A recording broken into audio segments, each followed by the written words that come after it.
વડોદરા જિલ્લાના સાવલી તાલુકાના ગોઠડા ખાતે મુસ્લિમ સમાજ દ્વારા હઝરત ઇમામ જાફર સાદિક રદી અલ્લાહોને યાદ કરી ખીર પૂરીના પર્વની ઉજવણી કરવામાં આવી।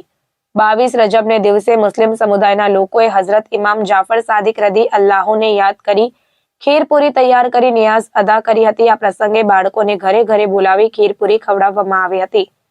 સાવલી તાલુકાના ગોઠડા ખાતે મુસ્લિમ સમાજના લોકોએ કુંડાના પર્વની ઉજવણી કરી હતી। હઝરત ઇમામ જાફર સાદિક રદી અલ્લાહોની યાદમાં કુંડાનો તહેવાર ઉજવવામાં આવતો હોય છે।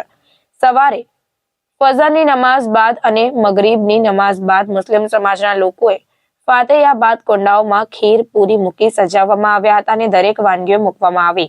ખાસ કરીને મુસ્લિમ સમાજના લોકોની પોતાની મન્નતો અને માન્યતાઓ અનુસાર વધુ પડતા ખીર પૂરી બનાવી કુંડામાં મૂકી લોકોને ખવડાવીને પર્વની ઉજવણી કરવામાં આવતી હોય છે। ત્યારબાદ સગા સંબંધીઓ એકબીજાના ઘરે બોલાવીને વાનગીઓ ખવડાવતા હોય છે અને વડીલો પણ બાળકોને આશીર્વાદ આપી પોતાના પર્વની શુભકામનાઓ પાઠવી હતી।